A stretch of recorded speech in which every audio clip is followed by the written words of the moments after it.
on est toujours dans le phénomène d'induction électromagnétique. On a traité l'exercice 1, l'exercice 2, et aujourd'hui, dans cette séance, on va s'intéresser à l'exercice 3. Il s'agit d'une spire carrée conductrice ayant une masse M, de résistance électrique bien sûr R, et qui évolue dans un champ magnétique B supposé uniforme. Cette spire carrée de côté petit a, comme l'indique la figure, elle va plonger dans une région où règne un champ magnétique B uniforme, comme l'indique le symbole croix B. C'est-à-dire, il nous fuit, il se déplace, il s'éloigne de nous. Ça, c'est la face sud, et la face de derrière, c'est la face nord, parce que B se déplace toujours de la face sud vers la face nord. Vous avez déjà étudié ça au lycée. Deux petites questions dans cette situation. Première question. Déterminer l'équation différentielle en V de la spire carré ACED de côté petit a. Voilà la spire. Voilà la région où règne le champ B. La spire se déplace dans ce sens et dans cette direction verticale, OZ. OZ. Donc c'est vers le bas. Donc elle va entrer lentement et elle va continuer son voyage. Donc à un instant T, DE, où toute la spire est en dehors du champ, à un moment donné, une partie de la spire carrée pénètre dans le champ. Ensuite, toute la spire se trouve dans le champ et à un autre instant, T bien déterminé, la spire commence à sortir du champ. Voilà les étapes par lesquelles passe la spire. Voilà les phases que traverse la spire lors de son mouvement, lors de son déplacement dans le champ magnétique B. Donc ici, je vous rafraîchis la mémoire en faisant implicitement un petit rappel du cours. Donc la spire en rentrant dans le champ magnétique B qui est uniforme ne sera pas comme ça d'emblée traversée par la ligne du champ. Ceci va venir progressivement. Donc, il y a un certain flux phi variable. Parce que certaines lignes traversent la spire. Ensuite, beaucoup de lignes. Ensuite, toutes les lignes. Ensuite, un peu de lignes, etc., etc. Et ça diminue avec le temps. C'est ça la situation de l'exercice. Chercher l'équation différentielle en V, ensuite la résoudre. C'est ça le problème, c'est ça l'exercice. Ça y est? On rappelle que la force de la place est nulle lorsque le flux ne change pas. Lorsque le flux reste constant, pas de force de la place parce qu'il n'y a pas de flux. Et puisqu'il n'y a pas de flux, d'après la loi de Faraday, il n'y a pas de force électromotrice induite. D'après la loi de Faraday, E égale moins dφ sur dt, on va le voir tout de suite. Et finalement, il n'y a pas de courant électrique qui traverse la spire. Je rappelle ici, on n'a pas de générateur. Le courant petit i induit, il sera créé par évolution de la spire dans le champ uniforme. Et voilà, ça c'est à t égale 0, v égale 0. Aucun côté de la spire n'est encore dans le champ. La phase numéro 1. Une petite surface de la spire pénètre dans le champ, c'est ce que j'ai assuré. Le champ magnétique B imposé par l'extérieur, c'est B. Croix, c'est-à-dire il nous fuit. Ça y est? D'après la loi de Lenz, que dit la loi de Lenz?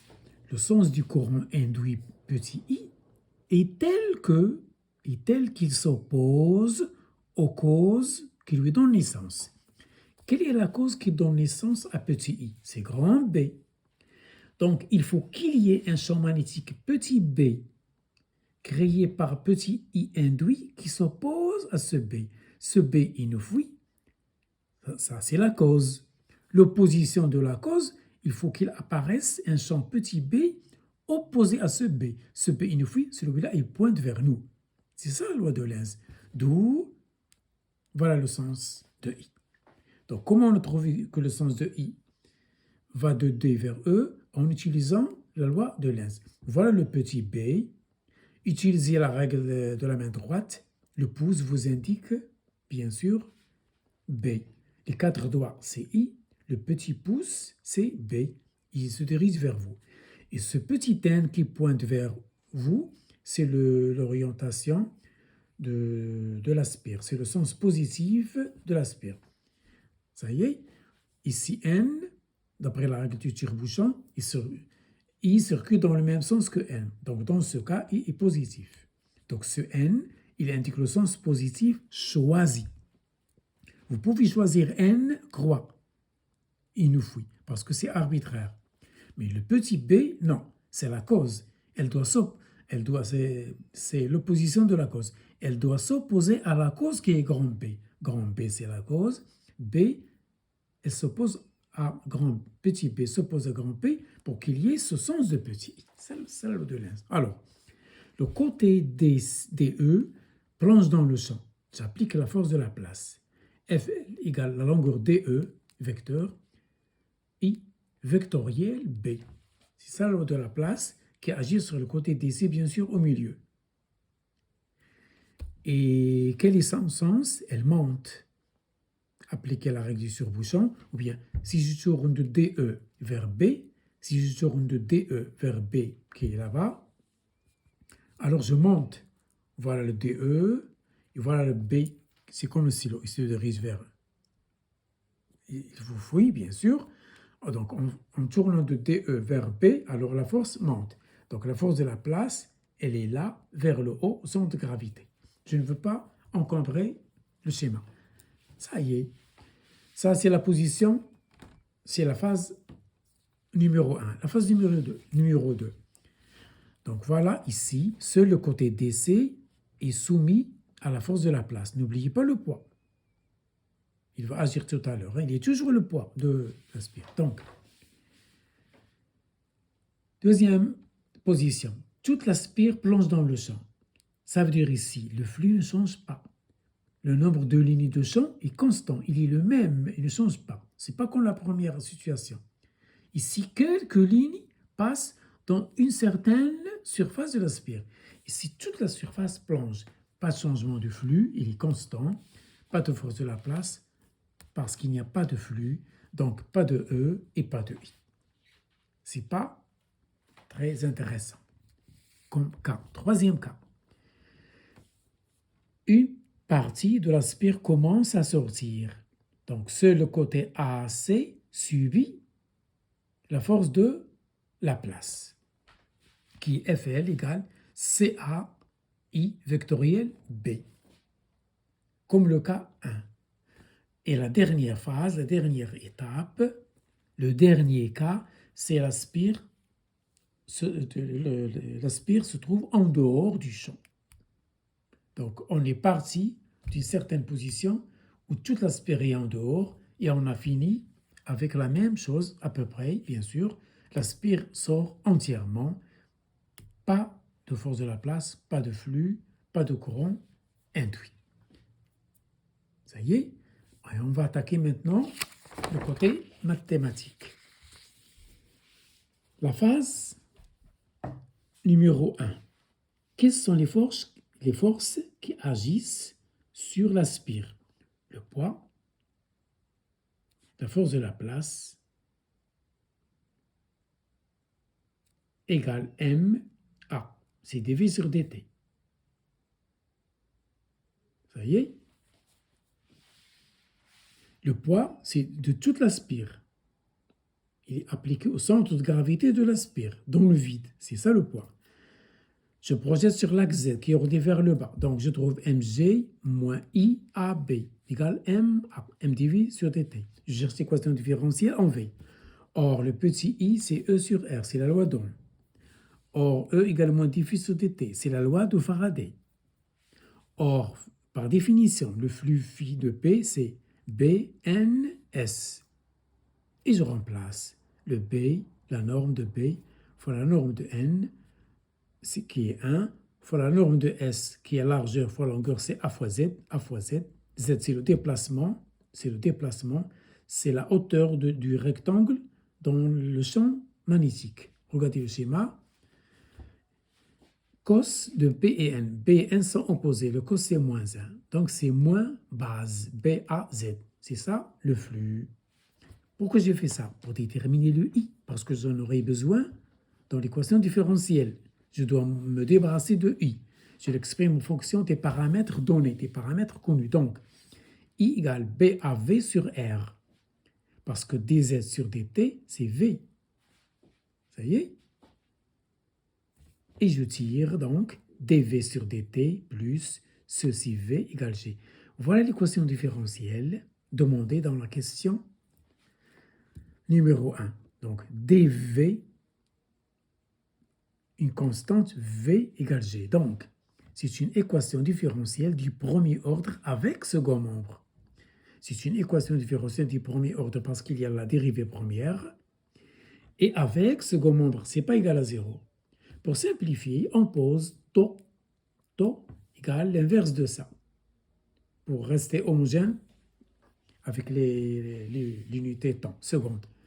Donc, elle a la dimension d'un temps. Donc, taux, c'est Rm sur B carré A carré. Pour simplifier, vous pouvez poser taux, alpha, bêta, n'importe quelle constante.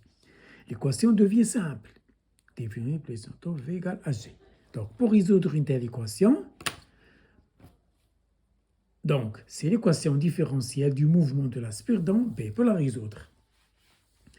Sans second membre. C'est ça la méthode. Donc, vous résolvez l'équation, ceci égale à 0. J'obtiens ça, je sépare les variables, j'intègre, je trouve ça. Donc, voilà la solution de l'équation sans second membre. Avec second membre, j'utilise la méthode de Lagrange. Vous avez déjà étudié ça, j'espère, au cours. La méthode de Lagrange ou bien la méthode de la variation de la constante. On suppose que cette constante K varie. Donc K, c'est K de T, F de T. Et je dérive. Je dérive ça, cette solution. Je la dérive. Et cette dérivée, je la mets ici dans l'équation. C'est ça, V'. Je remplace V' par la quantité et V par ceci. Je trouve ça. Je simplifie. J'arrive à ceci. Pourquoi je fais tout ça? Je cherche K. Mon but, c'est de déterminer la constante K, qui est supposée variable. C'est la méthode de Lagrange. Voilà, K'. Par intégration, j'obtiens K. Plus une nouvelle constante, C, l'intégrale. J'utilise les conditions initiales pour déterminer C. La voilà. Une fois c'est déterminé, je l'injecte ici. Et voilà mon K que je porte dans l'équation, dans la solution de tout à l'heure de V. Et voilà mon V, ma vitesse V, solution de l'équation différentielle. Et selon les cas, suivant les conditions initiales de chaque phase, voilà, vous trouvez la vitesse. Donc, pour la première phase, la vitesse V1, c'est à la fin de son mouvement, donc c'est la limite de la solution, lorsque t tend vers l'infini. Vous prenez la solution que je viens de trouver, vous donnez à t l'infini, parce que lorsque la sphère se déplace dans le champ, elle met un grand temps. Donc à la fin de la première étape, c'est ça la vitesse. C'est une vitesse limite. V1 égale g fois temps.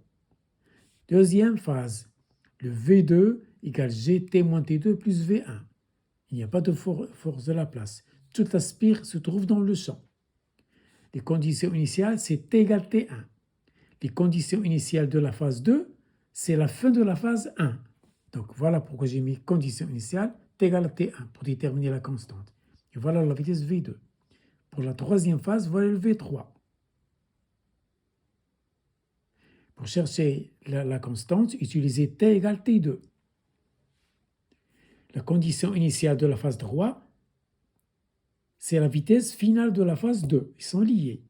Et pour la quatrième phase, bien sûr, elle aussi, il n'y a pas de force de la place, seul agit le poids. Voilà la vitesse V4. C'est GT moins T3 plus V3.